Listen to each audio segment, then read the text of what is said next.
Hello. How's it going? It's stream time. And this time, we'll actually be playing Scarlet Hollow. Uh, because this time, the stream time won't coincide with the devs doing hot fixes, which I'm pretty sure is the problem. Pretty sure that's what happened. It was just the devs were like, okay, well, got some glitches to fix, but thankfully, who could possibly be playing Scarlet Hollow at 9 p.m. and then me coming in, oh boy, 9 p.m. Alright. Anyway, just gonna bring up Scarlet Hollow, gonna throw that up. There we go. Okay, now the one problem with this gigantic window is I can hardly see OBS, but that's mostly fine. Just have it peeking out in the corner of my window. Let's see, make sure it's making audio. Oh, it is not, because I forgot to add the audio output source. That's fine. There we go. That should be good. Volume levels seem like they're good. Pardon me. Yep, that should be good. Anyway, Scarlet Hollow. Been a few months, but hey, we're back. Episode 2 came out yesterday. Though again, I attempted to play it yesterday. Did not choose a good time for it, unfortunately. But, hey, now I actually get to play it. And there's some bug fixes as well. So it pays to be patient sometimes. Now, I'm going to hit load, and the game's just going to tell on me. Yep. Hey, guess what? Guess who started a whole lot of files? So yeah, I've got 4 runs. I have basically done, one of each trait, though there are an odd number of traits, so there was one overlap, and it was the, hot trait, because I used it, and then I think also I gave that to Ferris. I think Ferris is my hot and strong file. She's my hot and strong character. So, yeah, consequently, as you can see from right here, General Store Close Call is what this is called. Because Ferris here did end up saving both Duke and Gretchen. If you want to know what any of that means, fucking go play Scarlet Hollow Episode 1. Come on. Episode 1's free. You can just play that. But, yeah, everybody else, ooh, somebody had to die. Wow, this is like the farthest back save. But yeah, so yeah, here Gretchen's dead, here Duke is dead again. I've got 2 different files where Duke is dead, and the character has to explain to his husband at some point, I'm sure, that Duke died, and we kind of let that happen a little bit. I was diving for a thing to help a dog. Come on. A few things of note. I believe at the time I mentioned, but didn't show off on stream, I wanted to check and see what would happen if you let Gretchen go and save Duke instead, but had talked to animals. You can't save Gretchen still, even if you have talked to animals. Once Gretchen's gone, you find her in a big open field with a whole lot of other dead animals that have been gathered up. And talk to animals just makes it worse, because you just know that Gretchen's dying words are like, oh god, I think it's just like, tell Stella I try to protect her or something like that, so, you know. Talk to animals made it sadder. But yeah, other thing of note, there were actually some pretty big differences, depending on the choice at the end that'll lead into episode 2, I'm thinking. As a recap, because Duke died and the cops had to come in, they kind of maybe think we did it, or at the very least we're a suspect, so we've got that subplot going. If Gretchen dies, or if you save Duke and Gretchen, you go back via truck, Duke gives you a lift. The cops don't get involved at all, because there's no human body, so that subplot probably won't exist. So that's going to be interesting to see. I don't know, maybe at one point I'll I don't know, show one of these other runs off on stream. It wouldn't be immediately, of course. I'd give it a little room to breathe on stream, but yeah, I might show things off if it's interesting. So yeah, anyway, with that being said, I think I can just hop into this save. I would. Here we go. You open your eyes. The sun has risen. The birds are singing. Isn't it beautiful? You are still alive, and for now, you're safe. Your gaze wanders across the room to the window in the woods beyond. You wonder if the monsters are lurking there right now, just beyond the trees, ready to pounce as soon as you leave the crumbling estates. A familiar unease settles into your guts, tangling into a knot of anxiety, wriggling as the events of last night play out in your head. I'm guessing I'm getting a recap here? Yep, you can't help but remember Duke slumped against a tree, pieces of him scattered across the clearing. Oh boy, that is a description. You're not sure if you'll ever feel okay again after what you've seen, but you can't stay in bed forever. Hunger pulls you from the clammy depths of the mattress. Alright, well, I mean, we should probably text Stella, but like, let's just check on Dustin first real quick. Of course, Kid here does have talk to animals, and also missed... Does Journal show that off? I think at some point they mentioned wanting to add that feature of, like, showing you what traits you had given yourself for a run, just, you know, in case you forgot. Considering episodes are released months apart, it only makes sense.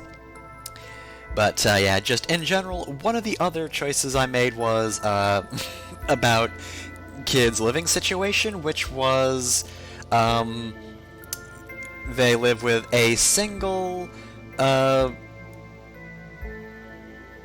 god, I've forgotten the word. It's one of those days. They live with a cat, basically. Roommate, god, I forgot the word roommate for a moment there. Anyway, yeah, the joke is you say, hey, I live with a single roommate, and then the character describes the actions of a cat as if they were a person's actions before revealing, hey, it's a cat. But, like, that's so fitting for Kid. Of course, Kid, who can talk to animals, would just treat this cat like a human being. Anyway, all that is to say, Dustin is #1 priority, because this is just Kid's life. Gotta talk to these animals. You open the drawers to check in on Dustin. Oh good, he's still here. Ewan is back. Good morning, Dustin. How are you today? Dustin feel good? Hey, you know what, Dustin? You make me feel good, so... Hey. All around? All around perfect. Look at this face. Look at this perfect being. Dustin's so good. I see you have bread now. I love Dustin. Good night for Dustin. I'm not gonna ask for my clothes back, no. Alright, well, do we do Fro-Fro first? Yeah, you know what, this seems like it's, a little bit lighter than this. Have you met Fro-Fro? Oh no, monster. Indeed. Can I talk to you about something horrible that happened last night?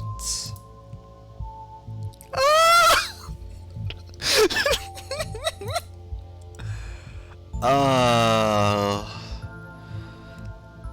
Yeah, no, I think this is just... This is what we open with. The woods are full of horrible monsters. I watched a man die last night, Dustin.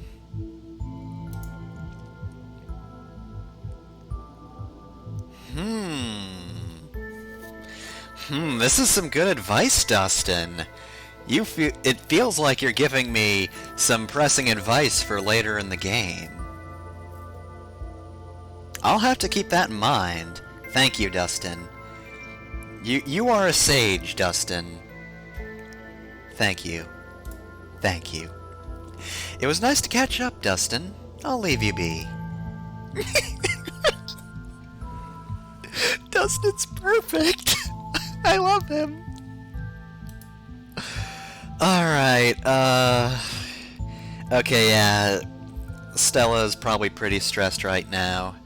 Her dog's alive, but like... fuck. It's probably a good idea to check in with your new friend. You can't imagine she's holding up very well. And I mean, like, sure, she's got Gretchen, but like... do they share the relationship that Dustin and I have? Theirs is long-term, but Stella can't understand Gretchen.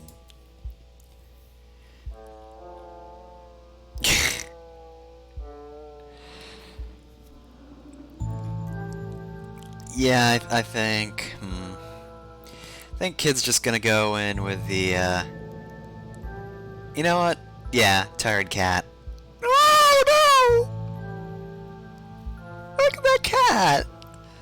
Oh, that cat's so tired! Oh. Oh. Such a tired cat. Let's look out the window.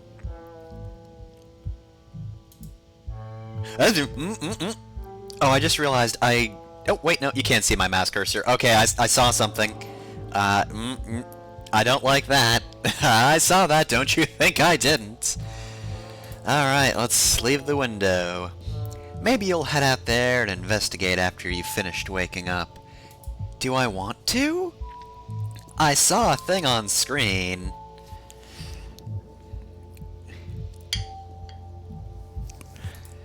Alright, great, the doll didn't move during the night. Maybe it isn't haunted after all. Though after everything you went through yesterday, that's hardly a consolation. Alright, well, all we can do is get dressed and head down to the kitchen.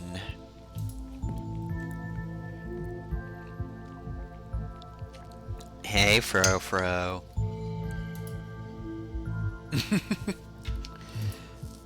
Sup? God, this fucking smug-ass cat.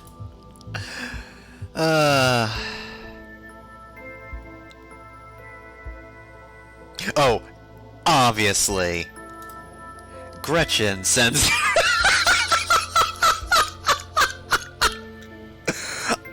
Okay, for once, I'm sorry you can't see the achievement. The achievement is... Gretchen sends her regards, and the fucking picture of it was a fucking Gretchen head on like a noblewoman body with a fan. Oh god, should I turn on how hard would it be to bring up Steam Overlay right now? I think I need to bring it up. I feel like the images are actually important, maybe. Do I have anything else on Steam I want to play? I mean, I have Hades, but Hades is fucking stream only. Nothing else would go on Nodcom. You know what? Yeah, I'm gonna save right here, just in case anything happens, and I'm just gonna bring up Steam. Where I need Steam Overlay. This is important. This is important. I'm sorry. Alright, let's see. I don't remember how... Let's see, where are settings? Let's see. I do not remember how to change the overlay, so I might actually not do that.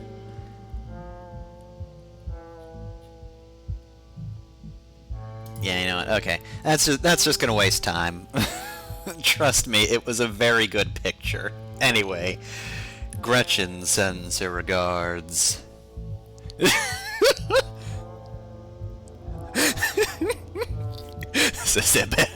Toujours. I probably mispronounced the hell out of that, but God, that creature has not yet returned to whatever vile pit of hell it crawled from. Merde. Truly ours is not a kind god. Anyway. uh...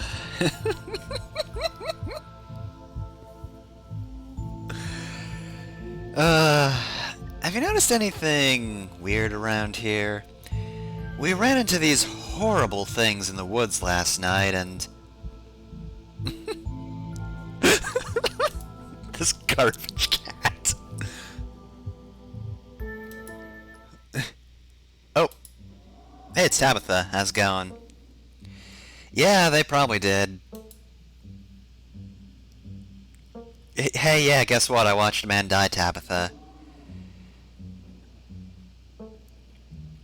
I feel like now I'm probably going to have Kid do mystical options more often now that, you know, weird shit's happening. But also... yeah, I'm gonna start with this. I don't know if Kid would open up with that for Tabitha. I mean... fair. Fair. Alright, did the cops say anything about Duke? Did they find the body? Yeah, 'cause he's dead.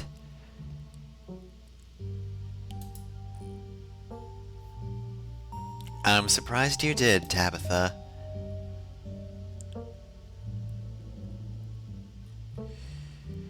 Yeah, let's just thank her. She'll probably shrug it off, but you know what? It's fine. Oh, okay. Yeah, Tabitha does seem to like Kid, despite everything. I think Tabitha is the only character I use that Tabitha has actually smiled for. So let's see. Well, there's one more explore option. Let's take that smile off your face, Tabitha. What is up with you and Stella?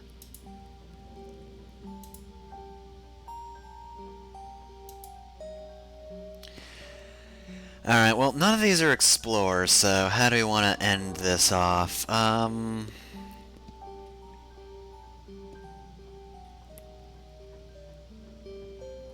Probably just, I'm sorry. We do have the best relationship, so let's just apologize. I'm so sorry you had to talk to cops. That sucks. Alright, you do that.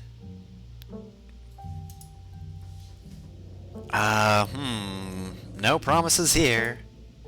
Well...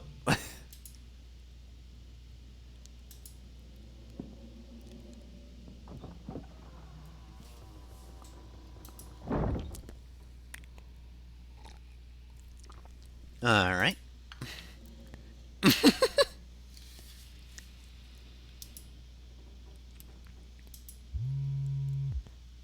Ah, good. Ah, Stella sent us an image. Oh no! Double tired cat. Oh,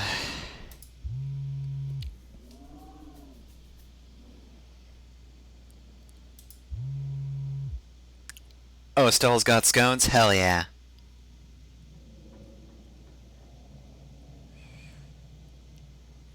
Ghost her? No! Alright, well... Scones? Say no more.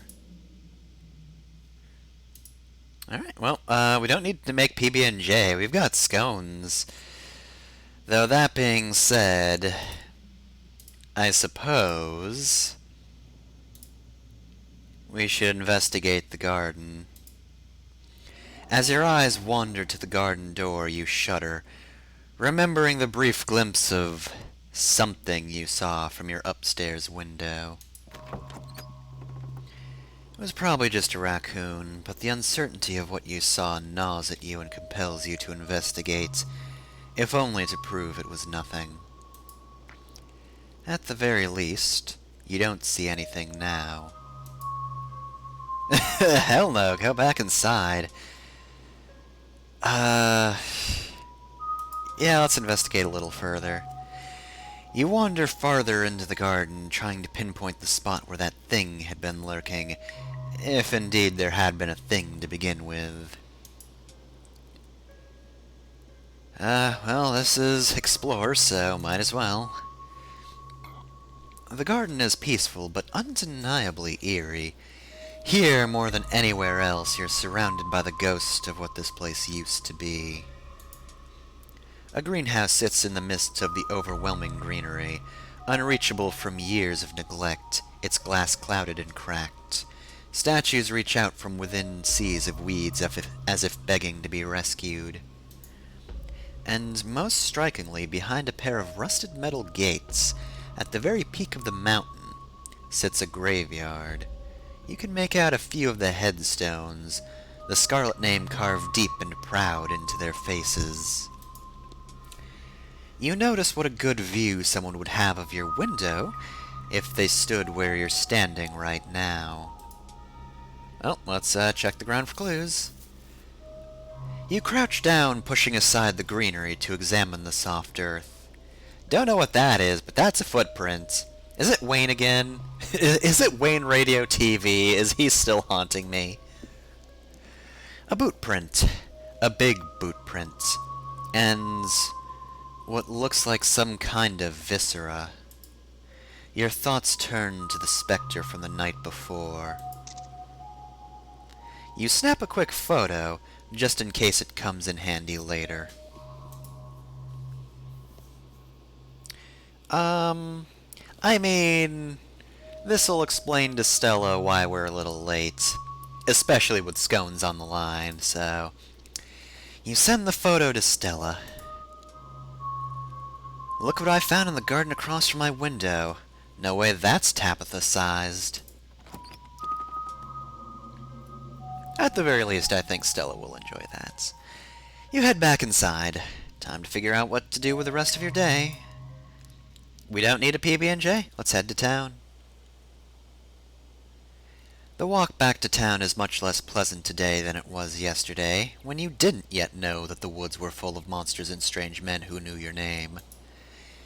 You stare anxiously into the darkness between the trees, searching for any signs of movement.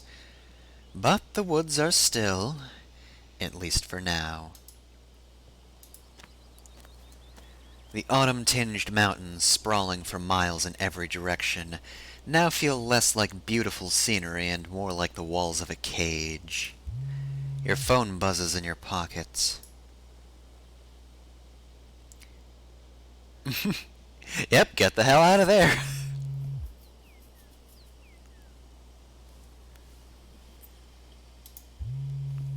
Oh, cool, okay. So, Kanika's also here.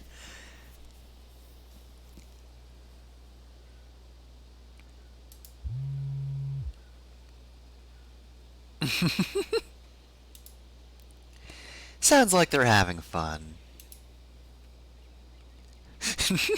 Okay. Dang, I need those scones. On my way. We can't tell Stella ditchlings aren't real. We saw them. Dang, I need those scones. Be right there. Almost back to town.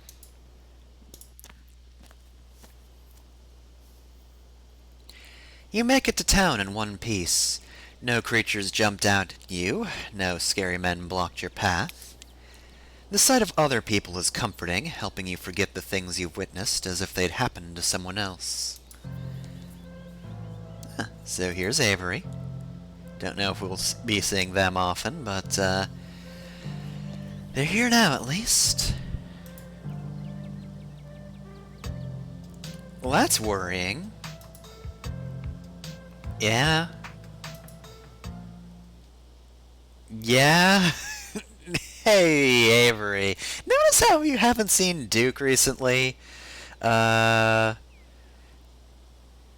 I mean, Sybil's right here. If she wants us to stop talking about this, she'll just elbow us in the rib or something. Let's just tell Avery the truth. Stella and I went into the woods to try and find a skunk ape, but we ran into something way worse. Actual monsters. Sybil said that they're called ditchlings, but whatever they are, they killed Duke and have been mutilating the local wildlife. Mm-hmm.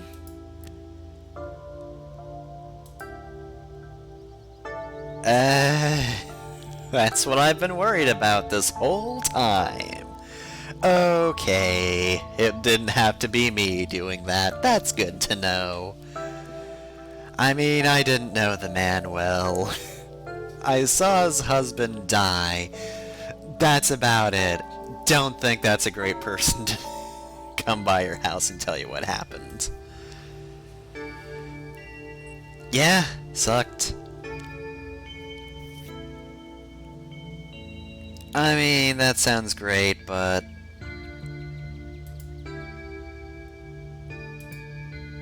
yeah. I think we're gonna stick with library plans, and I got the achievement Confidant. I guess because I told the truth. But I mean, like, why wouldn't I?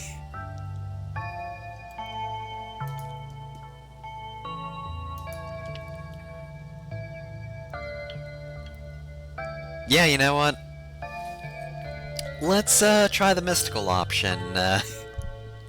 See if kids just talking shit or if they're actually kind of mystical. I know you can sense what I sense here. How are you so calm?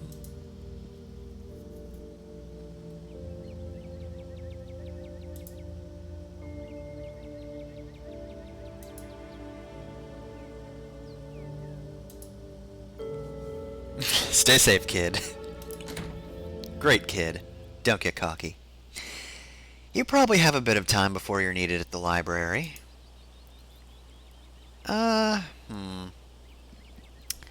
I'm thinking kid's gonna go right for the, library. Although, nah, maybe later if the general store's an option, I'll go there, because I feel like kid would want to talk to somebody else who, you know, senses weird shit. I think they'd get along well with Sybil, but gotta go to the library. This is important. And if we don't get the option later, then so be it.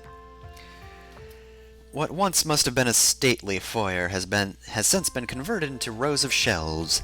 Meeting rooms and offices long ago gave way to assorted reference collections and reading areas. You feel comfortable here, reminded of childhood trips taken to the library with your long-suffering mother, of sitting down with a stack of picture books and young readers for entire afternoons while she ran errands.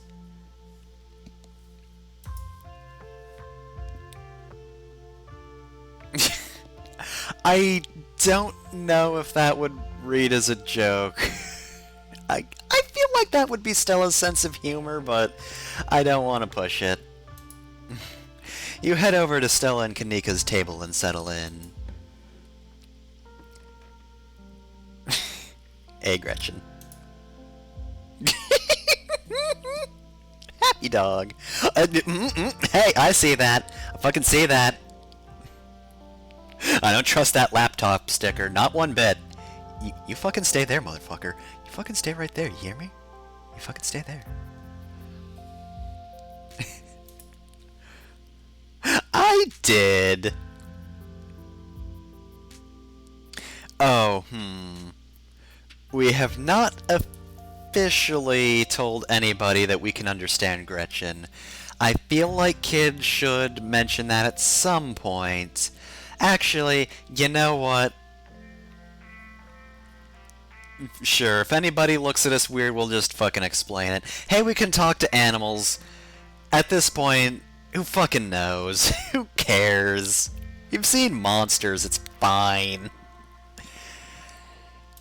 Don't worry, Gretchen. I told Frofro all about her little adventures last night.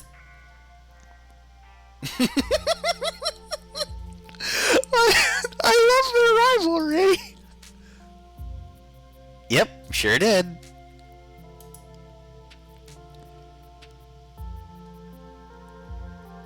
Yeah, wouldn't that be wild? Also, to be fair, I feel like winking and thumbs upping at somebody's dog randomly would just be also really weird. Not quite as weird as, engaging in actual conversation, but like, pretty close. One paranormal mystery at a time. Hey, Kanika, guess what? Kid's two. Kid is two paranormal mysteries all at once. Oh, hell yeah, I'm tired. I fucking love Gretchen right here. Just this pose, and you can't tell someone that they look tired. I'll sleep when I'm dead. I'm pretty amped up, actually. I've never done a Scooby-Doo before. I could, echo Gretchen. You know what? I feel like Kid is nervous, but still pretty amped up for some Scooby-Doo shit. I'm still amped up on adrenaline, actually. I've never done a Scooby-Doo before.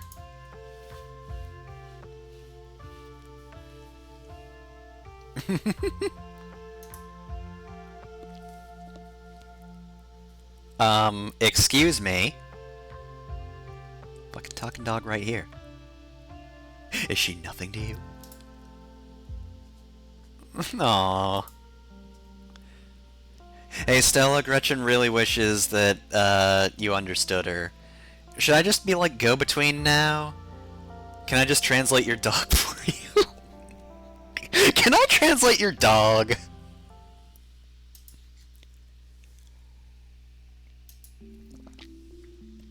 Yeah, I'm thinking that's Wayne Radio TV. Still don't know what his deal is, but encountered him last night. Ugh, gross. Do you think it's Wayne? I mean...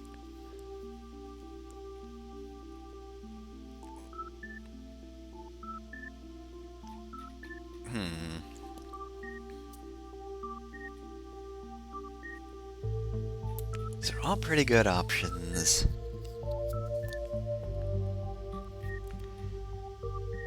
Yeah, you know what? I'll go with Wayne first and foremost. Do you think it's Wayne?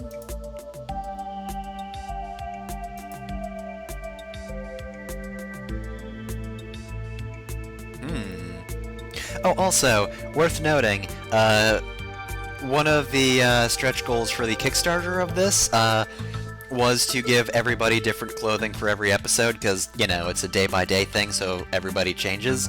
I completely forgot to mention that until I saw this good shirt. Not quite as good as Mothman, but It was Mothman, right? I'm pretty sure it was Mothman. What else would it be other than Mothman? But yeah, Ghost Tracks is also pretty rad. Yeah, very important. Thank you, Gretchen.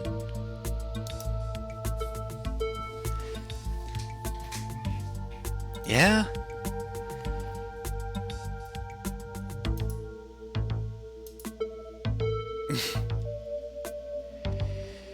Yeah, I mean, who the fuck knows? We're just spitballing at this point.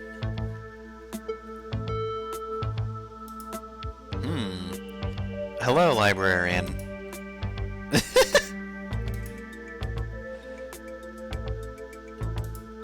Hey, I'm Kid, Tabitha's cousin. I'm in town for the funeral.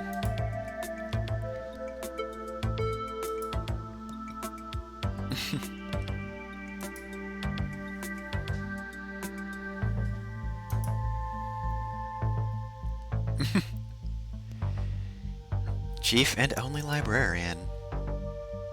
Oh, nice. Just repurposing a mansion into a library. Good work. Also, yeah, to be fair, I remember, you can talk about the library in episode 1. Did not think it would be like this now that I'm thinking about it. Yeah, see, that was kind of what I was thinking was going on. But nah. Oh, I mean, I don't think I have. From what I understand from fan art, I would definitely notice her by now if I had seen her.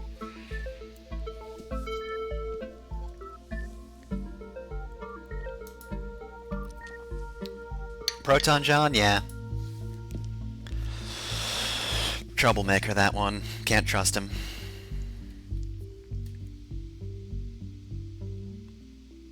Oh, you know, teen stuff. Wait, Old Maxwell Place. Is this Clock Tower 2? This better not be Clock Tower 2. Ah, I see. Just the generational teen hangout spot. Good.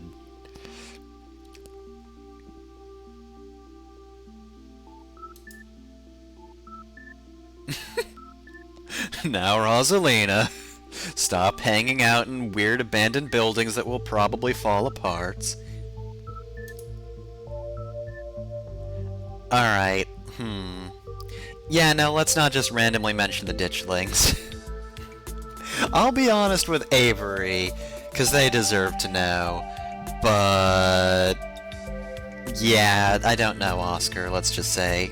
I'm sure she's fine.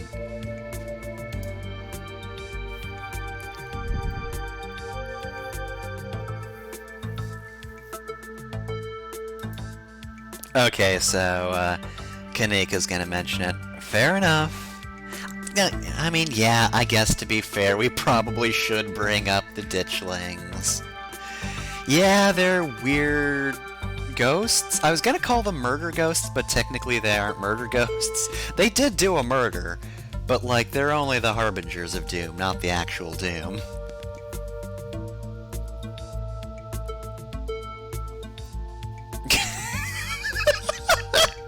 They kind of look like if the Pillsbury Doughboy was a creepypasta. Again, I do adore how the ditchlings are actually pretty creepy, but then, like, when distanced from them, everybody will just roast them. Just utterly and completely.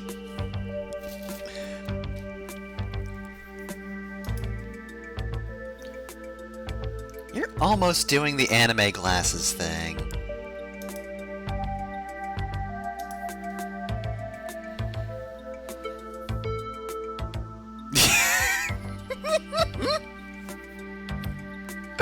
That's a very good picture.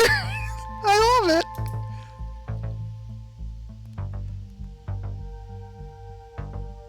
it. Okay, so did Scarlet Hollow get destroyed in the past? Was it saved by, I don't fucking remember the lady in the painting in our room, whoever that is. A very judgmental painting lady. I mean, there may be impending doom.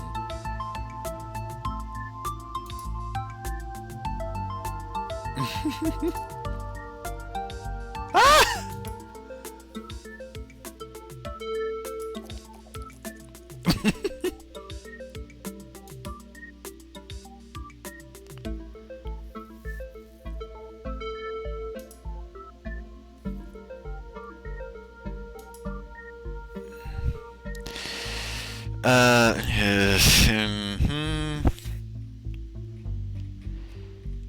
I said I would go with the mystical option more, but maybe we should be straight to the point. Look, we're around new people. We can't just go showing our powers willy-nilly. Yeah, you know what? Let's just mention. A man's already dead. I'd say it's plenty reasonable to play it safe.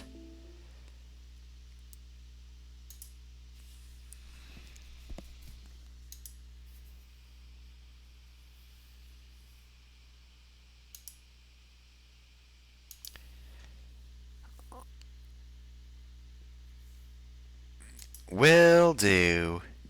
Thankfully, the game will probably remember better than I do, because if I run across that character, I'll be like, who's this new character that I've never heard the features of? Yep, black hair and whatever. Fucking nobody's told me about this lady.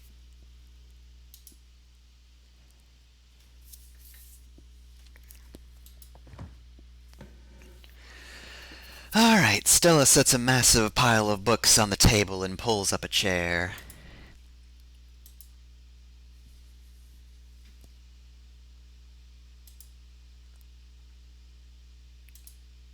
Alright.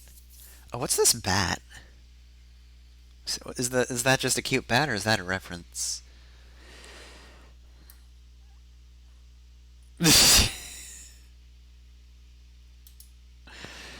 uh, can we get a teacher in here to complain about Wikipedia for a minute? Yeah, fair point. I mean, really, best way to research is fucking do it online so you can actually look stuff up and then trace that back to a book. I know books are very well organized, however, libraries are very big. I mean, the internet's big, but you can't see internet bigness. You can see library bigness though and just say to yourself, "Oh, I'm never going to get this fucking essay done now. Well, guess I better give up." Reading awaits. Reading is for suckers. No.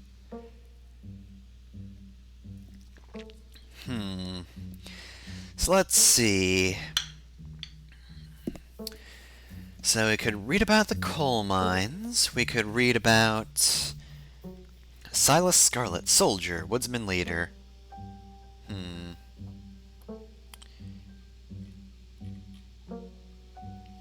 I mean, we've been getting harassed by a miner, so maybe Scarlet Hollow Coal Mines. And I do mean M-I-N-E-R, not M-I-N-O-R.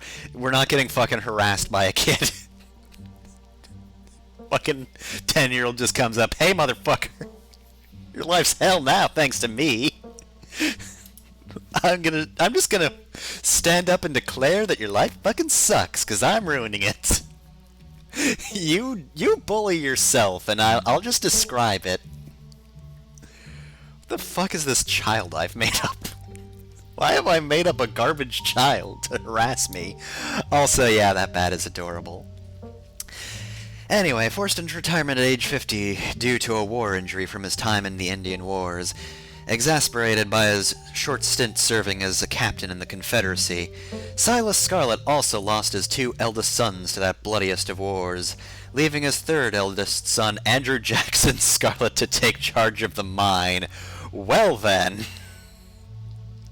you know what? We were right to get the fuck out of this family. Good job, Mom.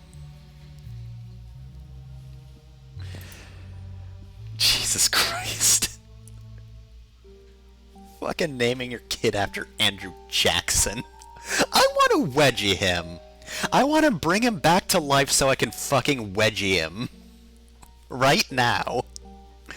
Under his leadership, the mine prospered, undoubtedly in part due to the growth of the railroad industry. Managed to evade the coal union for decades, making them one of the most profitable mines in the country. Andrew Scarlet built the surrounding town into what it is today, with expensive stone buildings, a bustling main street, and overseeing it all, the elegant Scarlet estate that was, until 1889, the largest and finest feat of architecture in the region. Well, as always, a lot of problems nowadays have been caused by the Confederacy. God damn it. Culminating in the tragic collapse of 1918, it was found that Charles Shaw, the co-manager of the mine, had loosened security measures to increase production during World War I, resulting in a fatal collapse and the deaths of over 160 men and boys, some as young as 10. So, yep, let that be a lesson to you. Unions are good. Union wouldn't have let that happen. The casualties included Andrew Jackson Scarlet's eldest son, Theodore, who had taken over for his aging father during the bustle of the war. His brother, Enoch V. Scarlet, managed to pull the mine from the brink of ruin, thereby saving the town. So this is how your family made its fortune. I mean, we're not done, though I do really wish there was an option to just close the book and shout, "Well, my family fucking sucks." Guess who can trace their lineage back to the Confederacy? I hate my life. Alright, well, I guess next thing we do is check out more about, this fucker, Silas Scarlet. Silas Everett Scarlet was born to Colonel Everett J. Scarlet in 1818, one of 12 siblings. He grew up in eastern North California during a tumultuous time in the state's history, and not much is known about his life before he joined the Army in 1836.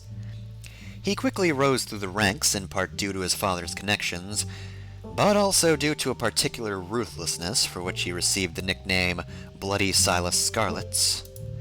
The federal government granted the now Captain Silas a tract of bounty land in exchange for his service in the Indian War, and he settled into the hills of North Carolina in 1841.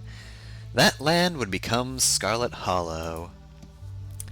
But it started as a simple log cabin. Of course it did. Why wouldn't it start as a simple log cabin?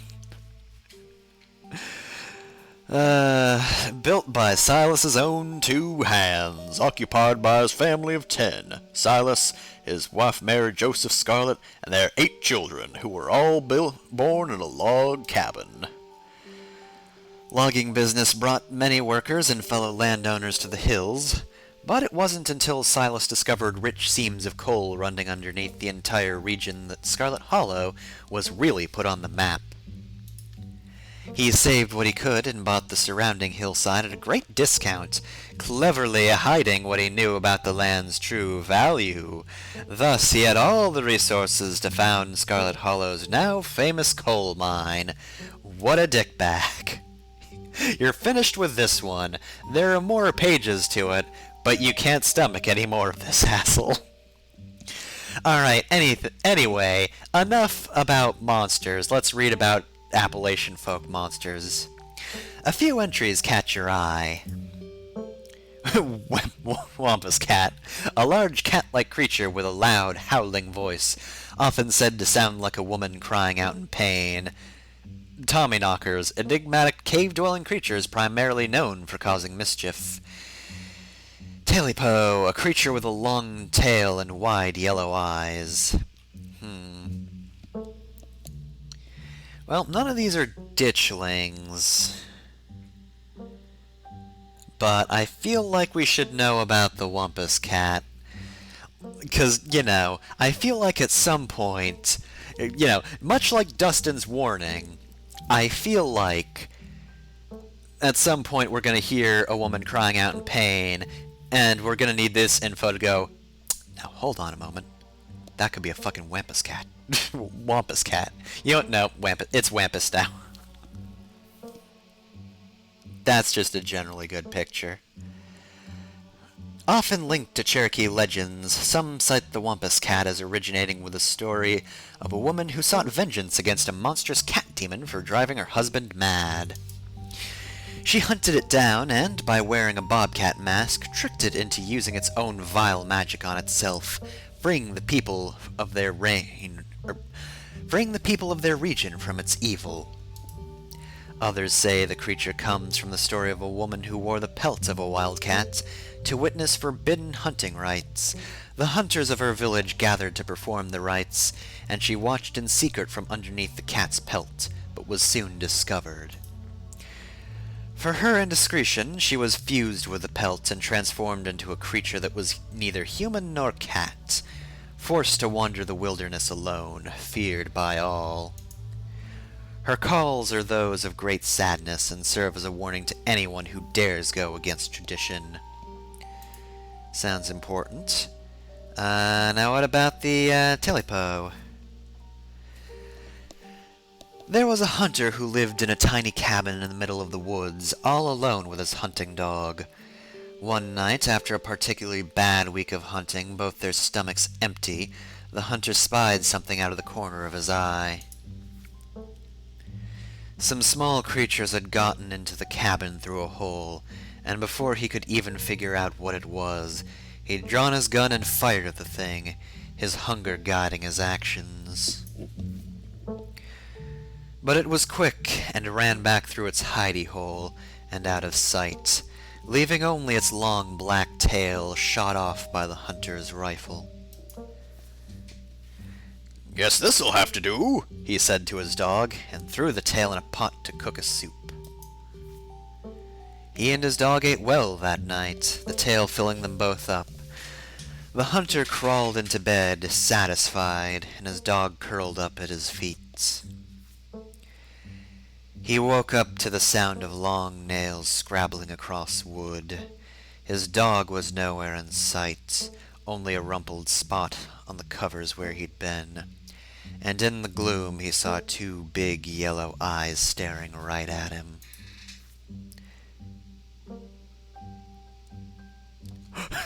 "I want my telly-pole!" a high, hoarse voice croaked from the darkness. Now, I did see the word horse as in the animal, so that sort of informed the voice there. It is H-O-A-R-S-E, though. "Go away!" he screamed at the thing. But it stepped closer to him, still shrouded in darkness, the sound of long claws dragging across hard wood accompanying its movements. "I want my telly-pole!" the creature growled again. I'm not giving up on the voice, just FYI. If you thought I would, you are dead wrong. I'll get my dog after you!" the hunter squeaked, his voice catching in his throat with fear. But there was no dog to be seen. "I want my telly-pole!" Before the hunter could so much as scream, the creature leapt from the darkness, long claws stretched out towards the hunter. No one is sure what the creature did to him that night, but the next morning all that remained of the hunter, his dog, and the cabman was a chimney. And did I say cabman? I think I did. Anyway, and his cabin was a chimney, standing alone in the woods. Alright, well, we still have time to read, so... Tommyknockers. Tommyknockers originated in Cornish mythology, spreading to the United States when Cornish immigrants began working in Appalachian mines. They're named for the knocking that can be heard from seemingly within the walls before a cave-in. According to some, the knocking serves as benevolent warning. Others believe that the creatures take stolen hammers to the supports of mines and collapse them on whoever's unfortunate enough to still be inside. They're traditionally thought to be impish, leprechaun-like beings, but some claim they are the spirits of dead miners, forever cursed to haunt their final resting place. Alright, we're done here. You close the book and put it back. Alright, I think I'm all done. Let's check in.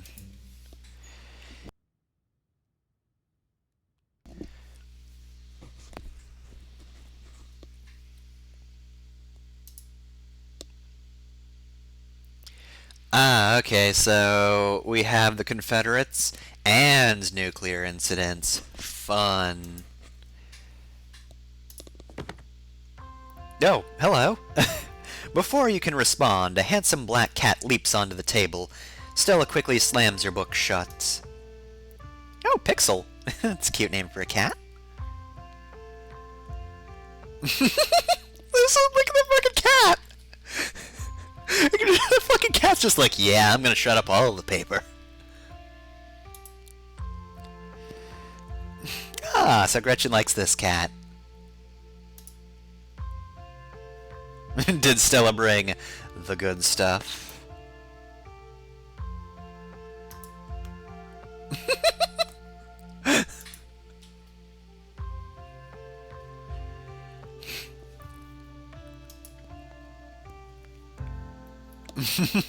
Yeah, no, I know, I understand that well. I have a cat that has taken to just trying to nibble on like a phone or an AirPod case. If you're not paying attention to him, or you know, paying attention to anything else at all, even if you're petting him, because you could be petting him more is the thing. He understands also, apparently, that when I put in the AirPods, that's when I get up and go do dishes. I don't think he likes that. Alright, Hey, Pixel. What do you think about the monsters we saw in the woods? I don't know nothing about no woods. Oh, your house is haunted.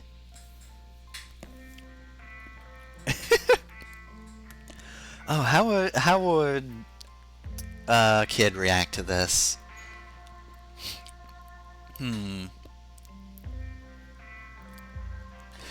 I mean, either of these is gonna sound weird, and I can see Kanika is just judging us over there. You know what? I think Kid would be more used to just carrying on a conversation, so... Wait, your house is haunted? What? What? Oh, I'm glad Kanika is just going to be forever confused by our mere existence. Yeah, you know what, let's just say Pixel told me. Pixel told me. Kid is either psychic or they can talk to animals. Or, alternatively, both.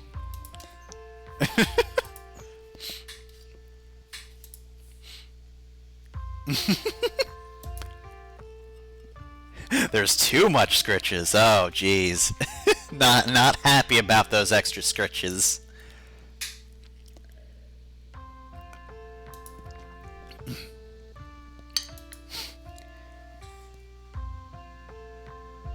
Oh, that's it. Yeah, I've seen that before.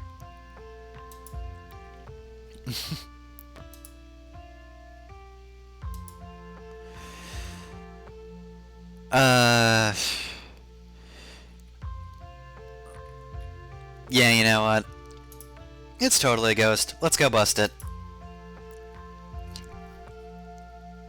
Alright, there we go. Episode 3 task. Go investigate haunting. Gotcha. Alright, so, already have our, tasks for that day. I think the maid also comes in on Wednesday, right? I think that's what, Tabitha mentioned. So we'll also meet a new character. Man, we've already got stuff set up.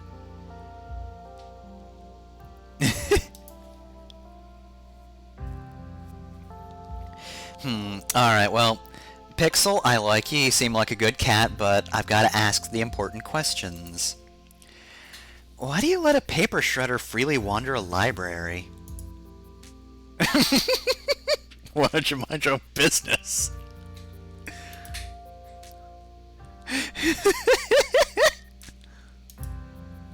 Alright, yeah, let's leave Pixel be. The cat curls up on the table, fast asleep.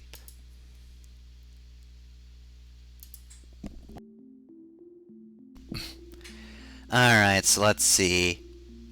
Do you think there's a cult here?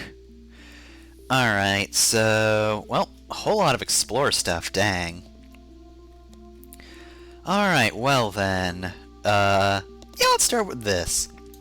Stella, what was that you were saying about nuclear incidents?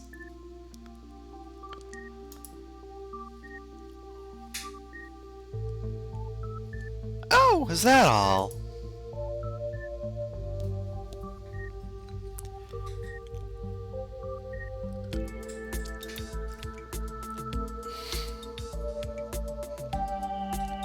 Oh cool, oh cool, oh cool, oh cool. Oh cool, oh cool, oh cool.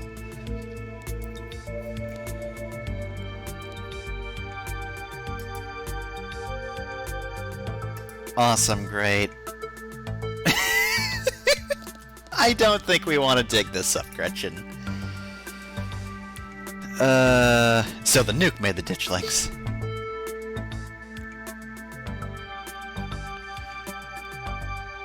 Alright, yeah, I think I think this is the best thing to say. I don't think disarming nuclear bombs is part of our skill set.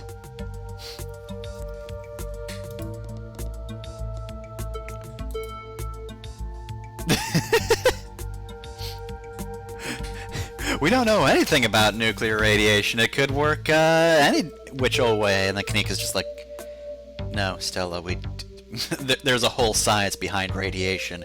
We know full well how this works. It's very hard to be surprised by radiation.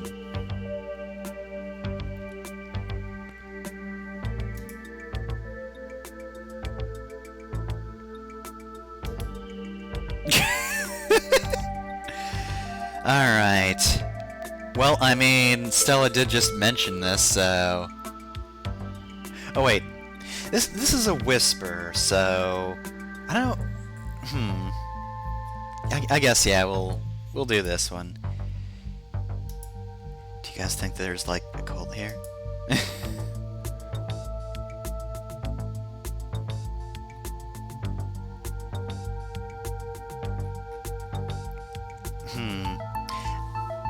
Actually, you know... Man, I don't like the cops. I mean, you know, that's just the town falling apart. I feel like Kid would immediately be like, maybe the ditchlings were summoned. Maybe the ditchlings were, like, summoned as part of a ritual or something like that? Alright, fair enough. Alright, well, anyway, So anyway... What about this motherfucker? So, Silas Scarlet.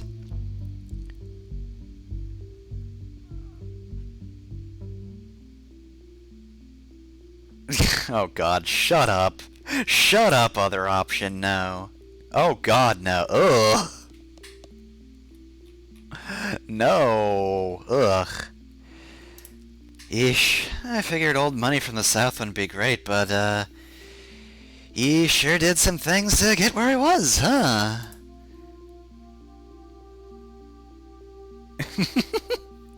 Also, I do like this sprite right here.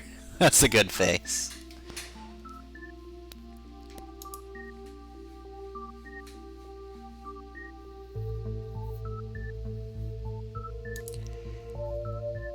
Yeah, I'm also sorry I'm related to him.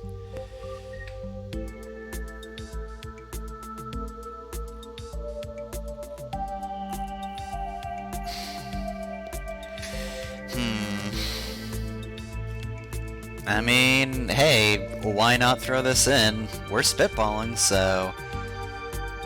Let's just throw in... You think the ditchlings are here for retribution?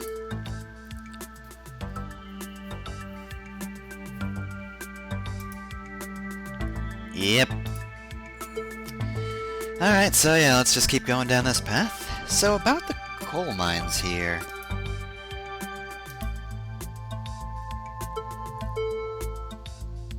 Yeah, nah, same.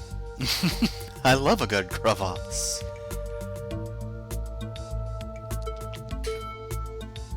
Alright, let's not be sarcastic all day. Like, if we do it twice, it's just like, alright, you're just pandering now. I mean, yeah, this place sucked ass, but let's actually ask some good questions. Like, what happened after the mine collapse? The book just kinda glosses over that.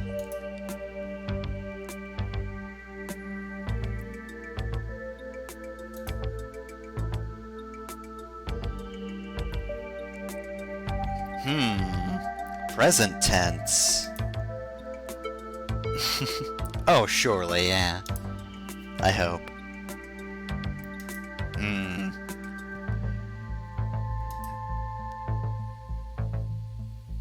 You guys really seem to have a bone to pick with Charles Shaw.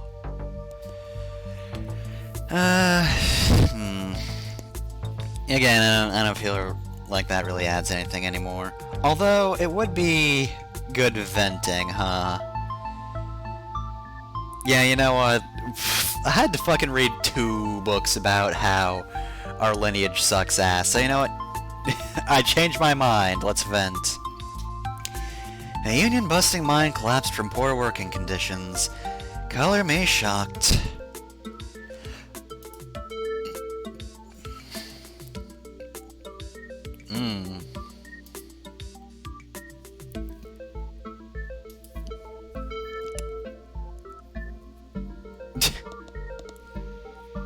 Or they just really don't like your class.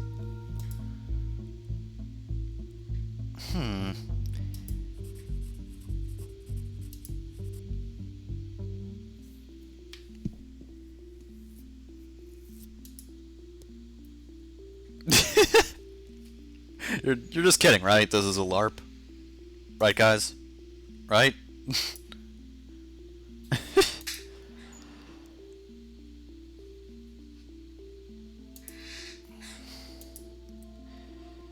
Alright,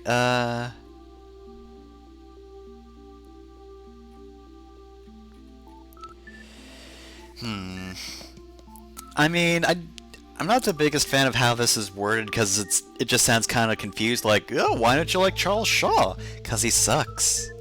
But to be fair, they're emphasizing it, so why not? You guys really seem to have a bone to pick with Charles Shaw. Yep, that's fair.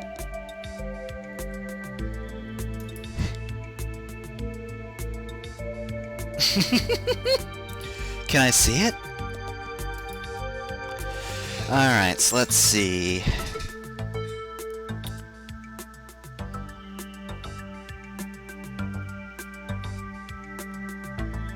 I mean, this isn't a good answer, because, like, it wouldn't be poisoning the whole town, because everyone else is fine.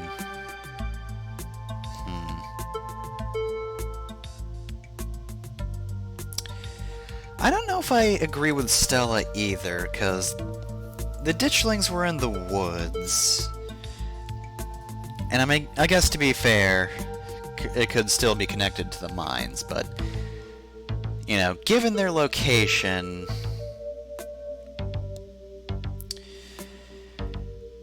yeah, I'm gonna go with this. I'm not sure I agree with the collapse angle, but the mines seem important. The whole town is built around them. Yep. Alright, well, and let's talk about our last book. So, Appalachian Folk Monsters.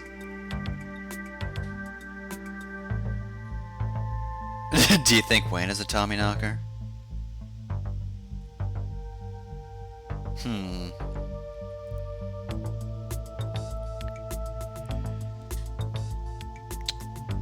I'm thinking we'll probably start with this. Do you think the ditchlings are Tommyknockers?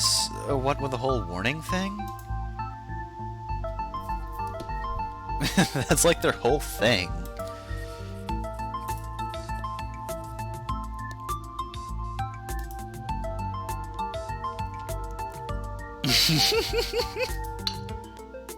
There's simply no way to know. Oh, if we, lost the Wayne option. Oh, well. Well, we were hearing about mountain lions the other day, so let's try this one. Umpa's cats kind of sound like they could be mountain lions. Voice like a woman crying out, somewhere between person-sized and cat-sized.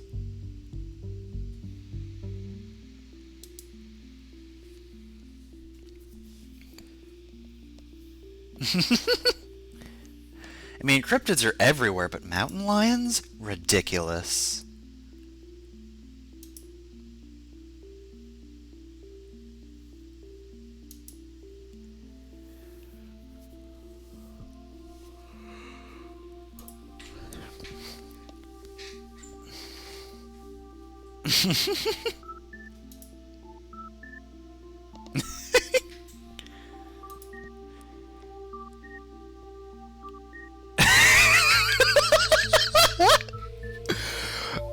Dear God, I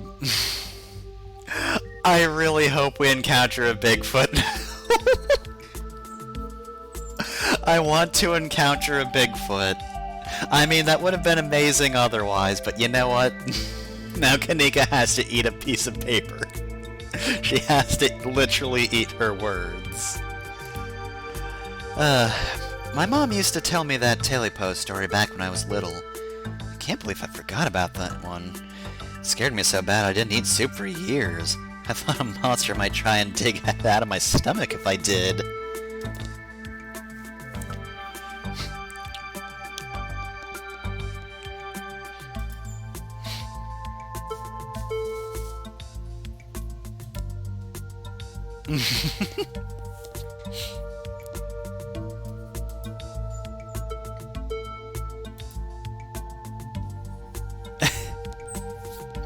Please, Stella, get your shots. I like to live on the edge of rabies. Alright, let's move on.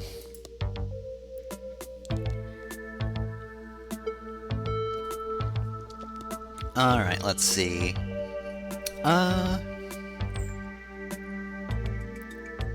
Well, I guess we should ask. Do you think Wayne factors into any of this?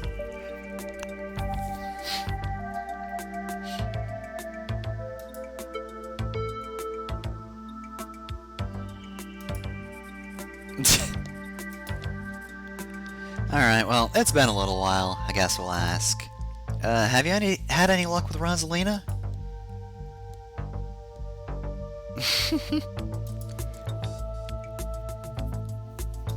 You just be careful out there. I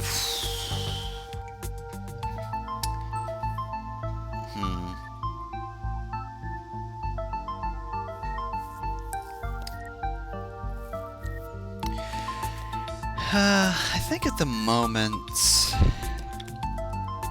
Yeah, let's go help look for Rosalina. We can find other things on the way, right?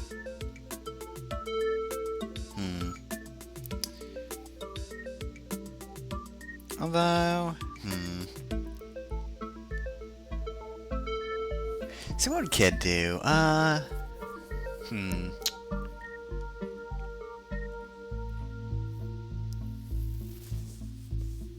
leaning towards why don't we help look for Rosalina, but... I feel like Kid would also just want to go back to the woods to, you know, retrace old grounds now that we're not being chased by monsters.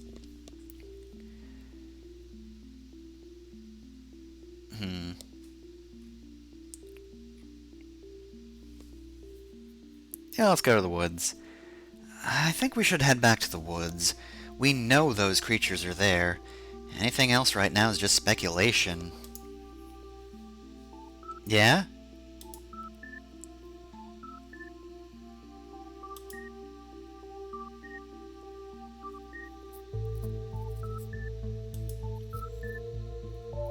That's fair.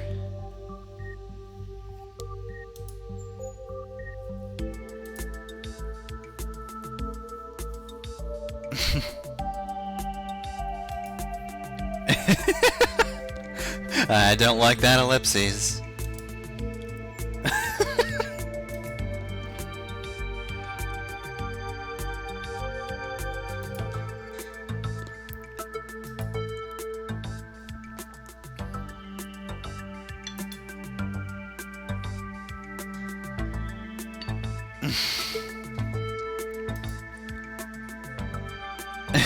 Alright then.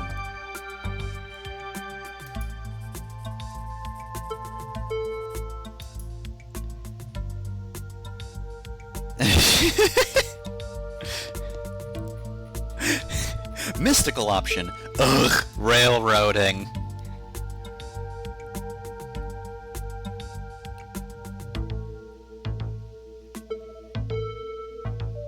Yeah, you know, I feel like Kid would actually be like, ugh, I have a decent relationship with Tabitha. I'm sure Tabitha's going to love that we're snooping around.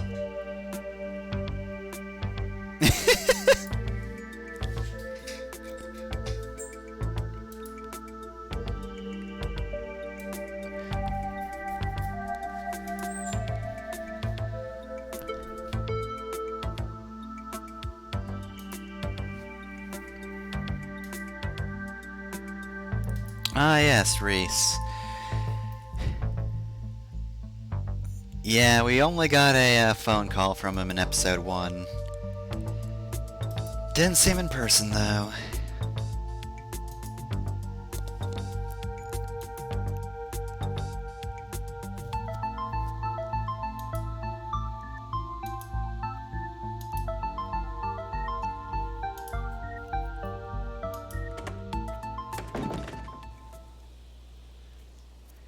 Reese's home stands at the edge of the forest wall, an isolated buffer cushioning the rest of the town from an unending wilderness.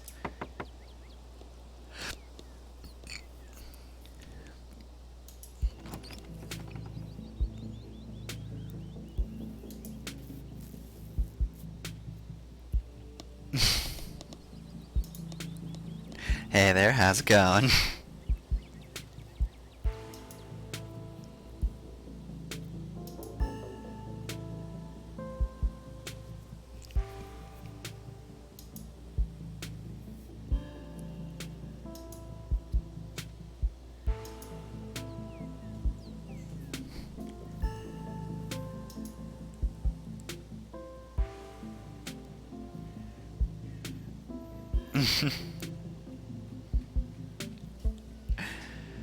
uh... Yeah, let's just introduce ourselves. Hi, I'm Kid. Vivian's Kid. The name's Kid. Vivian's Kid.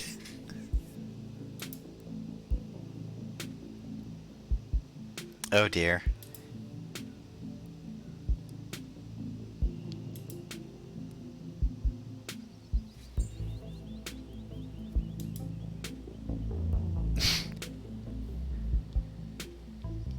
God, your fucking pose and facial expression are just making me think of a JoJo character. You're just scoffing like Jotaro.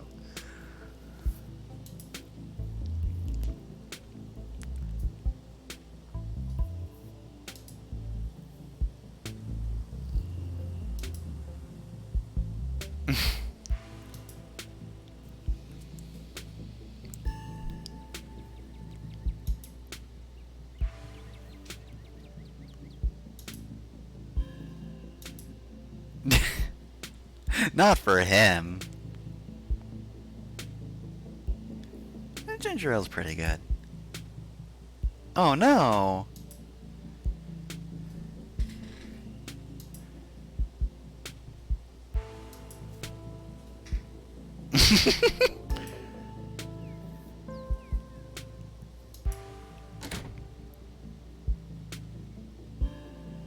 Alright, well, Reese's hot mom doesn't totally hate us.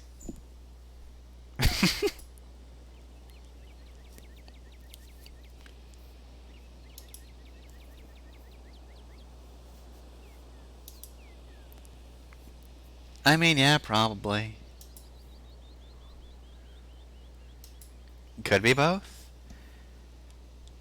Hey, 4 of us. Thank you very much.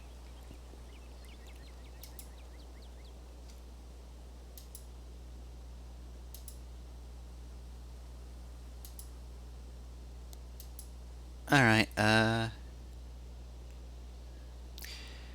did we ask about this last time?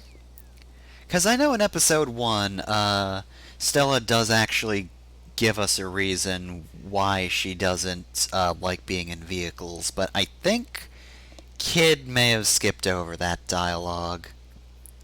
So I guess we'll get it now then. Oh, why not just drive up with Kanika? Aren't the mines a bit of a ways off?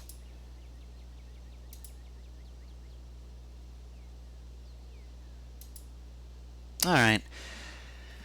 I think Kid likes Stella.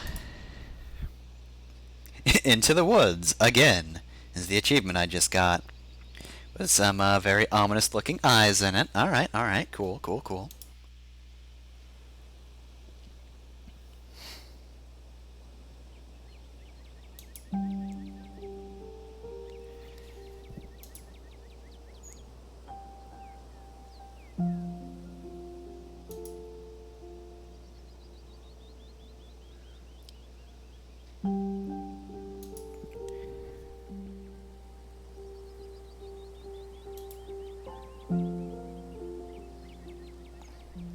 Oh, Gretchen.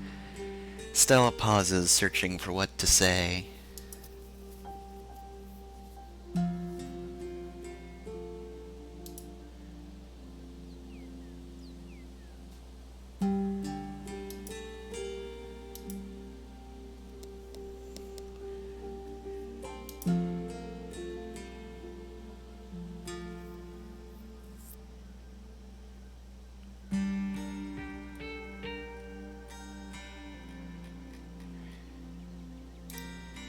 course it's not your fault.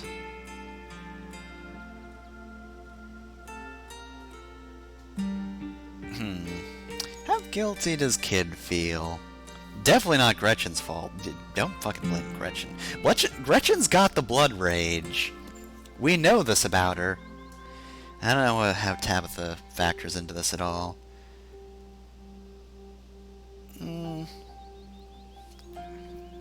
Yeah, you know what? Kid has an understanding that what the fuck is happening. Nobody knows what the fuck is happening. It's nobody's fault. You and Gretchen have gone into the woods at night dozens of times by yourselves, and nothing like this has ever happened before. How could you have known?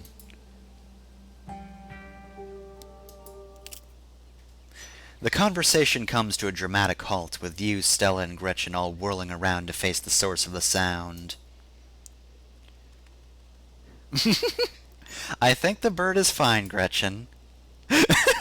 Back off, dog. This is my stick. Does the bird have angry eyebrows?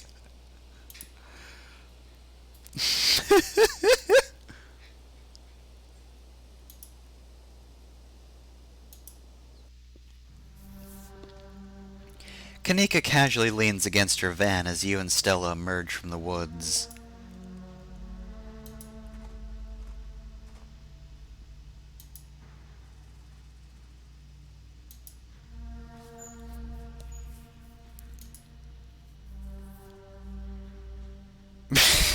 Sorry, I just saw Gretchen. I love that sprite.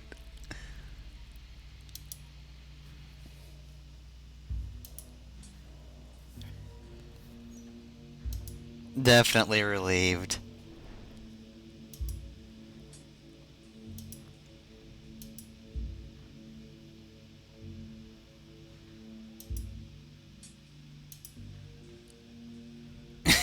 Oh dear.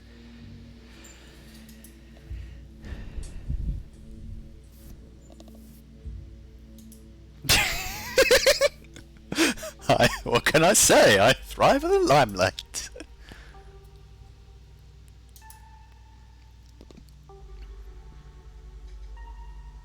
Alright, yeah, if Stella's on lookout duty and only one of us is going in, what's the third person doing?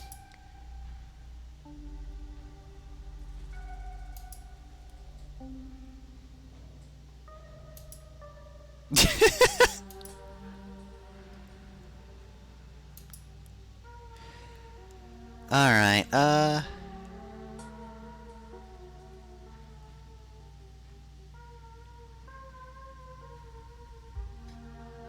don't be rude to Kaneka.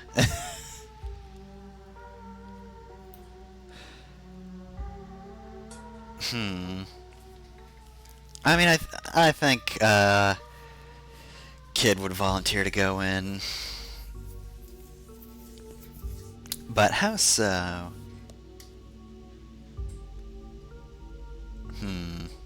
Yeah, I'm actually gonna save. It's the one time I'm actually worried about anything happening. I'm not interested in sneaking around. I'm gonna go find my cousin.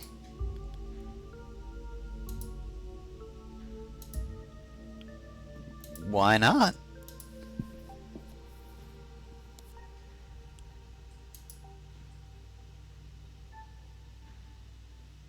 Alright, you're probably right. I'll stick with the plan.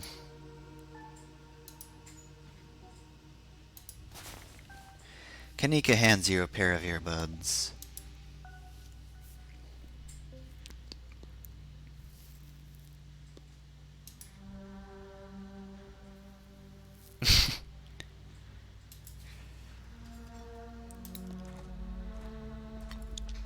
Stella and Kanika break off, leaving you alone at the entrance to the mines. Your phone buzzes.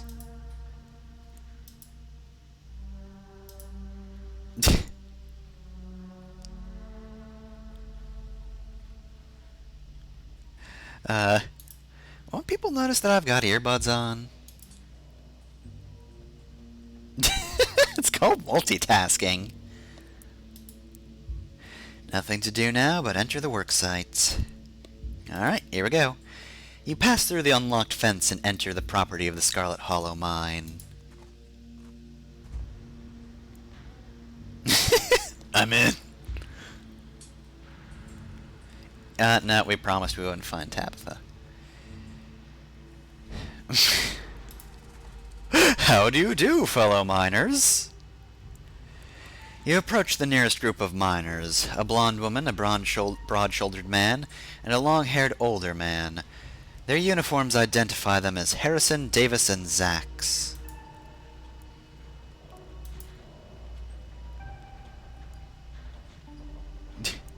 Y'all should get out of town. I mean, seeing anything weird lately is just the weirdest thing to just come up to somebody at their jobs and say, so let's talk about Wayne. We know he works here apparently, so hey, they might know him. It's a good icebreaker, talking about Wayne. Do you know anything about a guy named Wayne? Oh, knew him, past tense.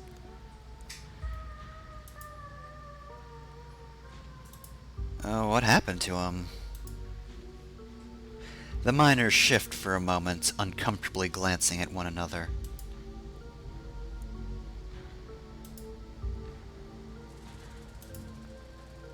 No, let's press them. What happened to him?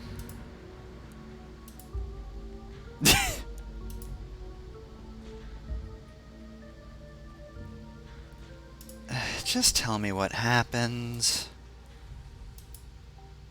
Oh,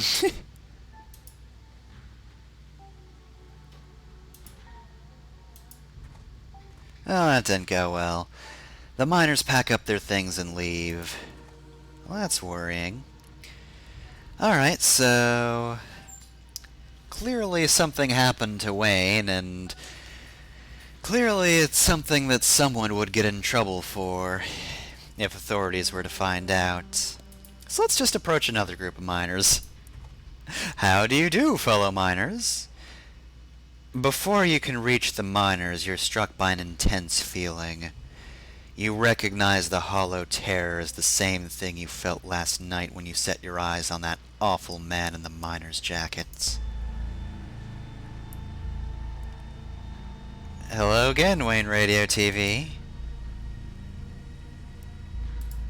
What are you? Come on in here. Before you can say another word, the figure is gone. Ah, we've been getting static. Cool. Great. Good to know.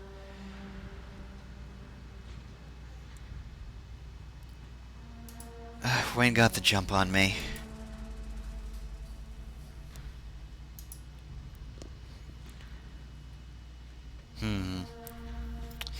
I mean, he said he's flesh and blood, but a lot of things on this planet do have flesh and blood other than human beings, so that wasn't a great answer.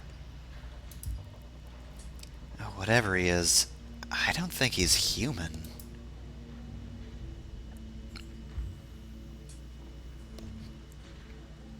Well, no, he's flesh and blood, so that rules out ghost. Unless he's a blood ghost.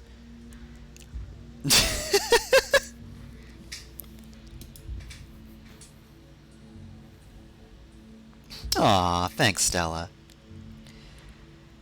He told me to stay at the estate for the rest of the week. That I'd be safe there. Why would he tell me that?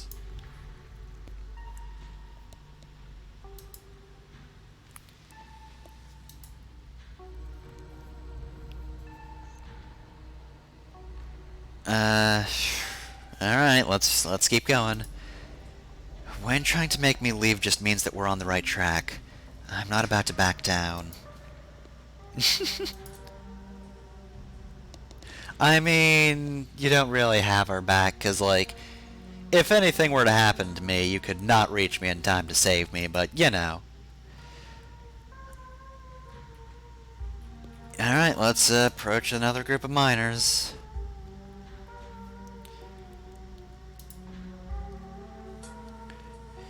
Alright, well, we know that Wayne's a touchy subject, so we just got visited by Wayne, but we're not gonna name him.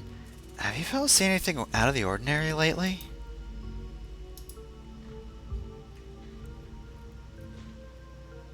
That's all on that front, thanks. I'm gonna say, any odd noises in the woods?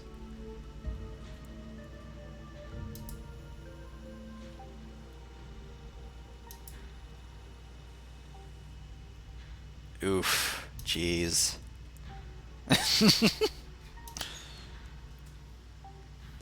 It's a coal mine, Stella. It's pretty bad. Have you seen any weird animals?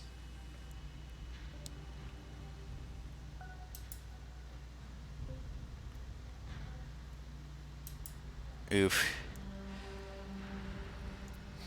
Well, let's keep going. Have you heard any knocking in the mines?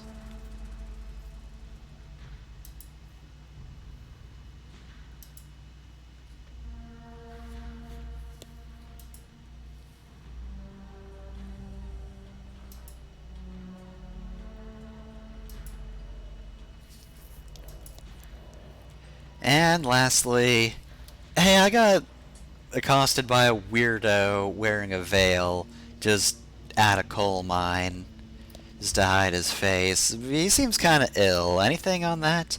Have people been getting sick? That's all on that front, thanks. I am not gonna name drop Tabitha. That seems like a bad idea. Do any of you know a man named Wayne? Sure. Oh, yeah, literally. I saw him just now. He muttered some creepy stuff to me and disappeared.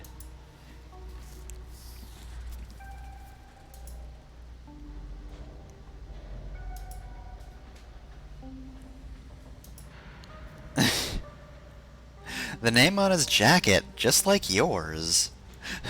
Wayne, just like yours says Smith.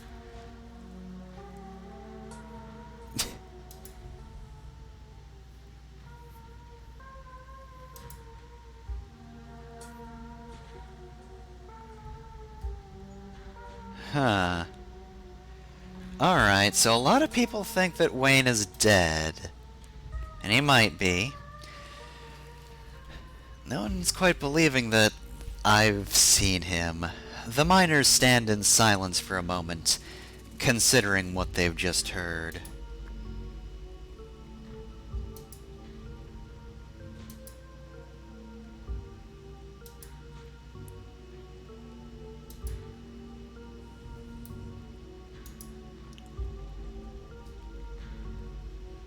I'm sorry.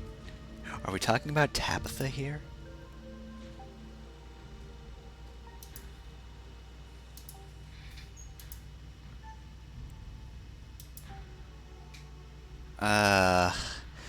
I can't press forward with this. I'm starting to get the feeling that Wayne may have been dating Tabitha because, like, I can't imagine any other women that they would react like that to. But I mean, I guess to be fair, it could be someone else. But yeah, we're good. Thanks for the help.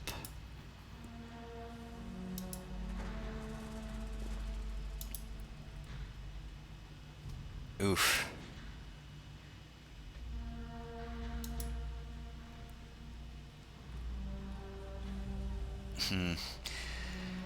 I mean, what's the worst that could happen if Tabitha finds us? She's gonna yell at us? We've already got a lot of the information we need. Let's talk to the group of miners. Nosy Nancy is the achievement I got. Ah, they're on to us.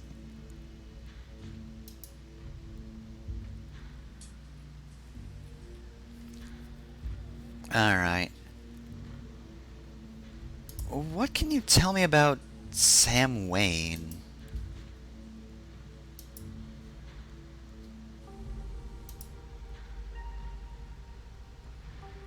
I think he's been doing a slasher movie, but in real life.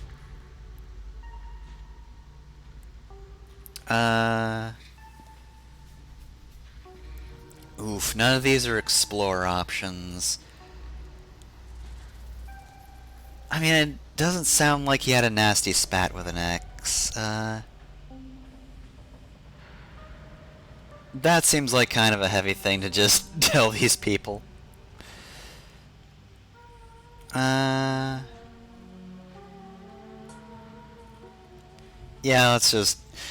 let's just be straightforward. What's he been up to? He's been following me.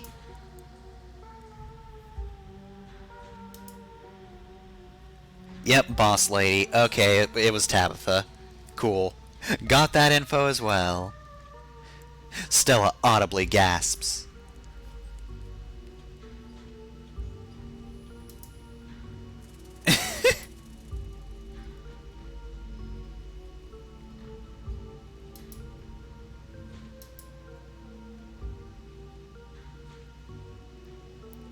Wait, are you talking about Tabitha?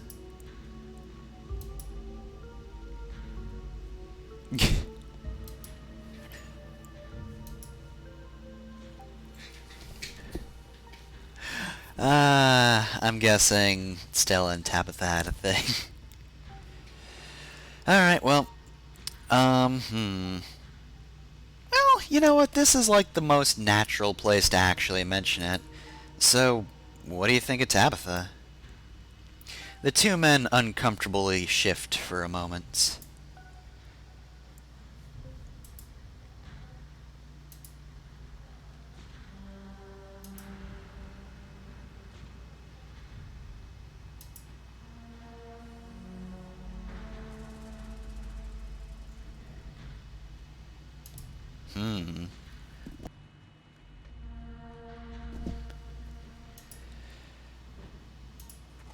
Oh, there she is. Talking about you.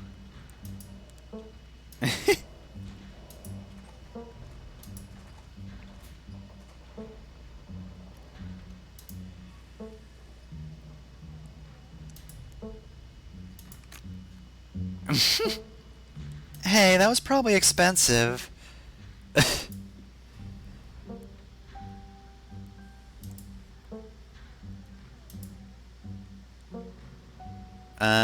Nope.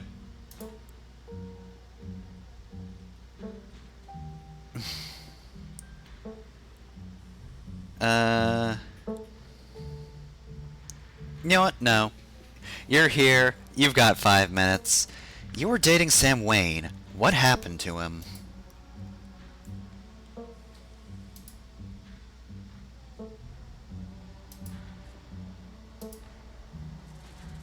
You think I'm a fucking narc? Did she mention that?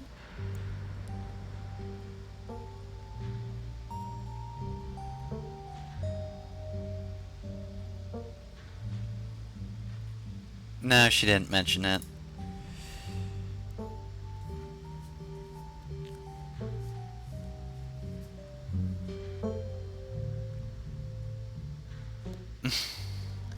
Yeah, no, let's be direct. Tabitha, he's been following me. Why?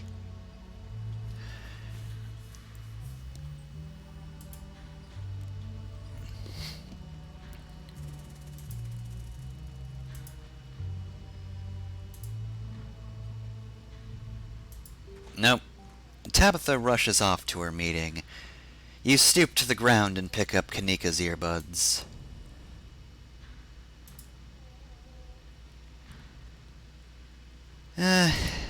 I've been better.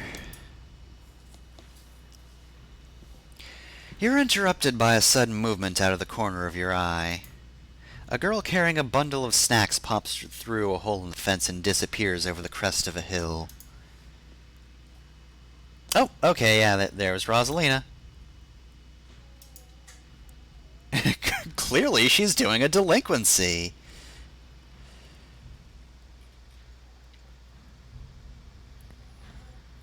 Yeah, you know what? I'm going after her. I mean, hey, look, that way we have an excuse when Tabitha continues to be angry with us. We'll just be like, hey, I had to leave because had to go make sure this girl didn't do a truancy. Oh no. Hey, what the fuck are you, buddy? What the fuck are you? I don't trust you. That being said, this seems like it's going to be a thing, and I don't know if it's a thing that's going to be resolved in 20 minutes. But I do really want to see this. Uh.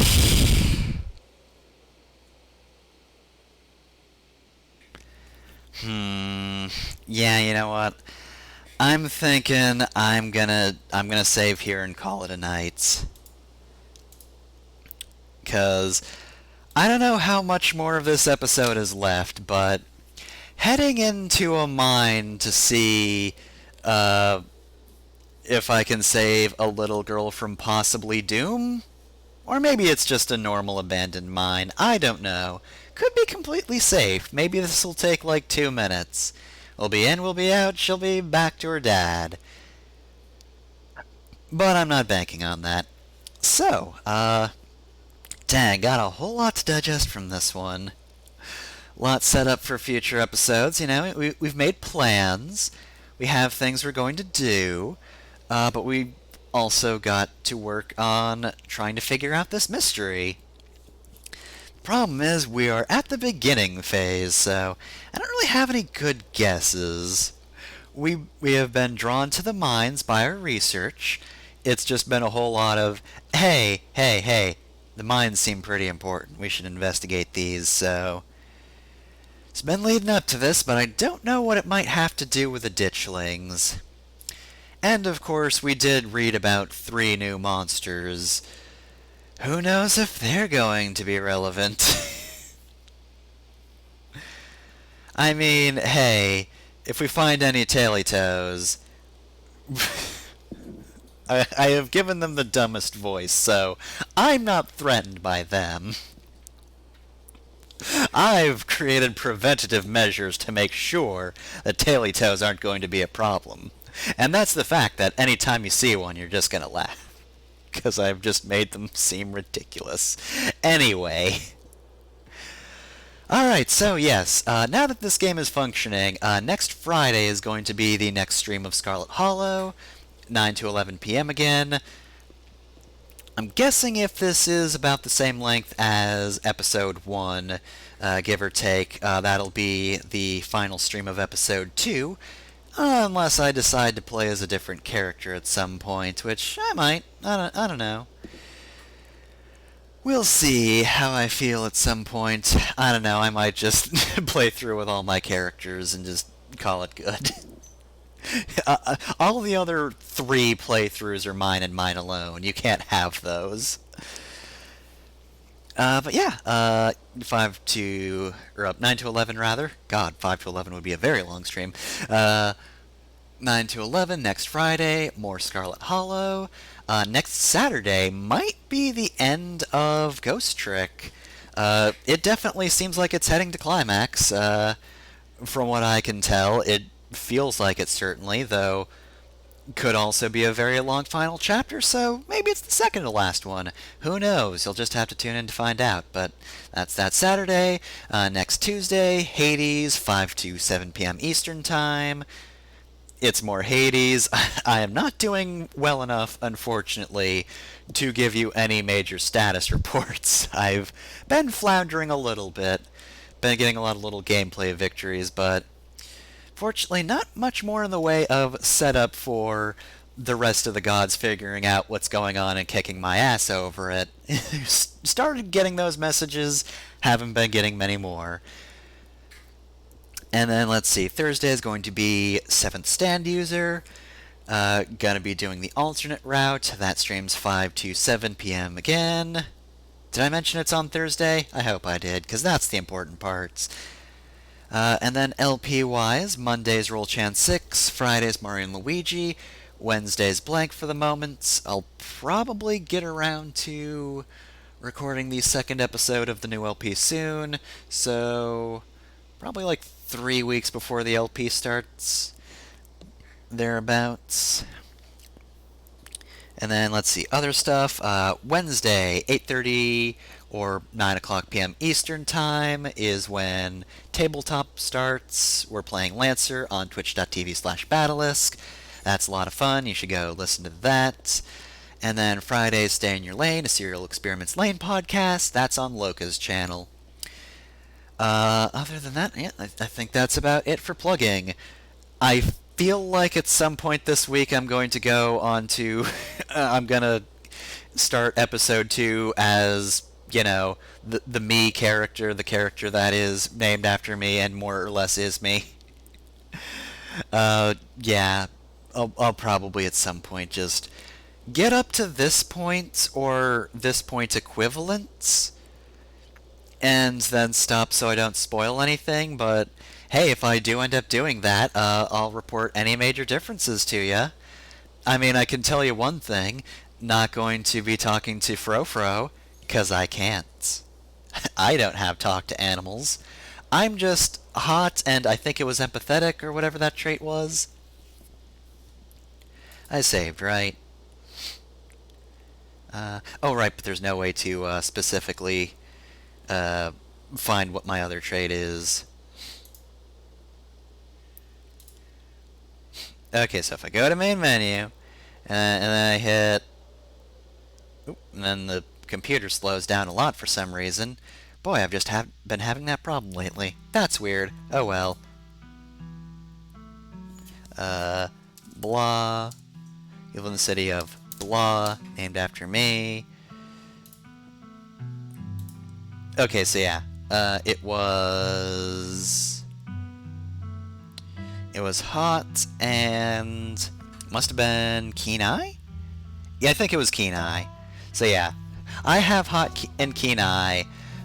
I feel like if I were to stream any of the other playthroughs, it would be the thinker name was, I think that was Ferris. That was the only overlap with Hot and Powerful. And then, what the fuck was my other character? I think I named her Millie. And she must have been Book Smart and Street Smart. Can't wait for Millie to fucking pickpocket Tabitha and go to the sealed off wing. Hey, remember that in episode 1, how there's a wing of the estate we're not supposed to go to? That hasn't come up at all. But Millie's gonna be on that case. But that'll be for another time. And again, that might just be my thing. Anyway, have a good night, y'all.